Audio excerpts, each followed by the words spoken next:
Magandang gabi po, Luzon, Visayas at Mindanao. Nakitaan ng House Justice Committee ng probable cause para litisin ang dalawang impeachment complaints laban kay Vice President Sara Duterte. Unanimous o walang tumutol sa mosyon ng pagbotohan ng mga miyembro ng komite. Pinag-isa na rin ng komite ang dalawang impeachment complaint at ipinag-utos ng committee chairman ang paghahanda ng committee report. At nakatutok live si Rafi Tima. Rafi. Mel, Vicky, Emil, walang tumutol sa mahigit 50 miyembro ng House Justice Committee ng pagbotohan na kung may sapat bang ebidensya para sa isang full-blown na impeachment hearing ang reklamo laban kay Vice President Sara Duterte. 9/2026. Matapos ang 2 buwang pagdinig at 3 clarificatory hearings, pinagbotohan na kanina kung may probable cause sa dalawang impeachment complaint laban kay Vice President Sara Duterte na tinatalakay ng House Justice Committee. Ang sabi ng dalawang endorser ng Zaballa at Cabrera impeachment complaints, higit pa sa probable cause o sapat na batayan para ituloy sa paglilitis ang mga reklamo laban sa bise. From the misuse and abuse of confidential funds, bribery of DepEd officials, to the alarming pattern of amassing unexplained wealth, to the gravity of threats and seditious incitement that strike at the very heart of our constitutional order, ito po ay klaro. There exists probable cause to impeach the Vice President. Walang duda, higit pa sa probable cause ang ating nakita. Madam Chair, may sapat na usok na tayo para patunayang may sunog, may malakas na probable cause upang i-impeach si Sara Duterte. Hindi ito fishing expedition. Pero bago yan mapagbotohan ng komite, nagtanong muna si Congressman Lordan Suwan. Hindi po ba medyo mabilis ang pagboto natin para sa probable cause? I ask this not to delay the work of this committee, but because I believe that the gravity of what we are about to do demands that we ask it. I think it would be prudent for us, in the interest of fairness, and to afford the Vice President every avenue for due process, to extend by 1 additional hearing date. Ang suwestyon na extension ni Suwan, sinusugan ni Congressman Roch Gutierrez. I am more of the opinion that out of abundant caution, as we keep saying, that we should afford the Vice President more chances. Pero pinalagan ito ng ilang miyembro ng komite. Ito na ho ang pang-anim na pagdinig mula po nung naipasa po sa komiting ito ang panukalang i-impeach ang ating pangalawang Pangulo.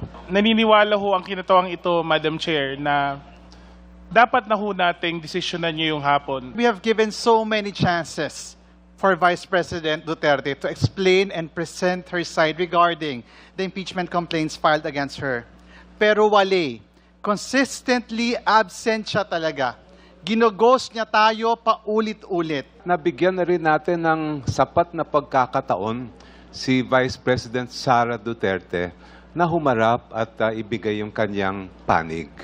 Despite the repeated notices, despite the repeated opportunities for the Vice President to participate in these proceedings, ay dinedma po niya ang Committee on Justice. Sa huli, umatras sina Suwan at Rodriguez sa kanilang suwestyon na magbigay pa ng palugit sa Vice Presidente. Madam Chair, we submit to the wisdom and consensus of the committee. At nang tumuloy na ang botohan, Please raise your right hand. unanimous o walang tumutol sa mosyon para deklarang may probable cause o sapat na batayan para ituloy sa paglilitis ang dalawang impeachment complaint. 53 sa mga miyembro ng House Committee on Justice ang bumoto pabor dyan. That concludes our voting.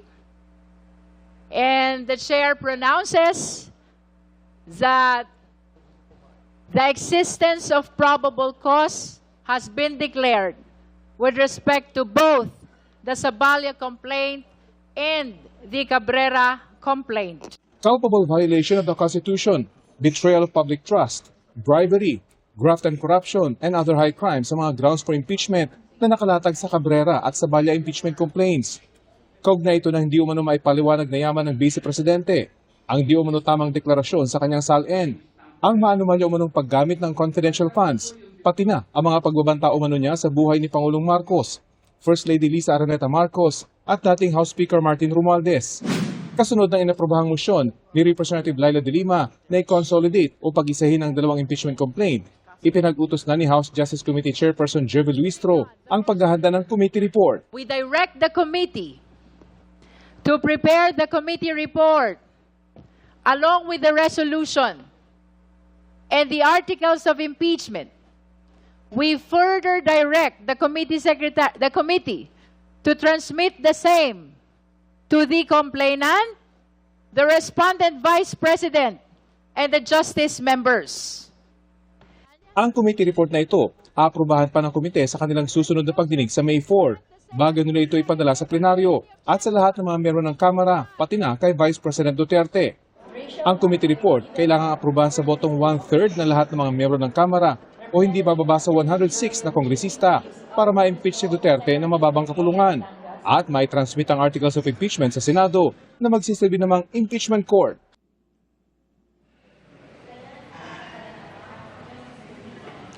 Sa May 4 na o sa Lunes, ay inaasang babalik ang sesyon ng Kongreso matapos ang kanilang isang buwang break. Sakto sa inaasang pag-aproba ng House Justice Committee sa committee report na nagsasabing meron ng probable cause ang impeachment complaint laban sa Vice President.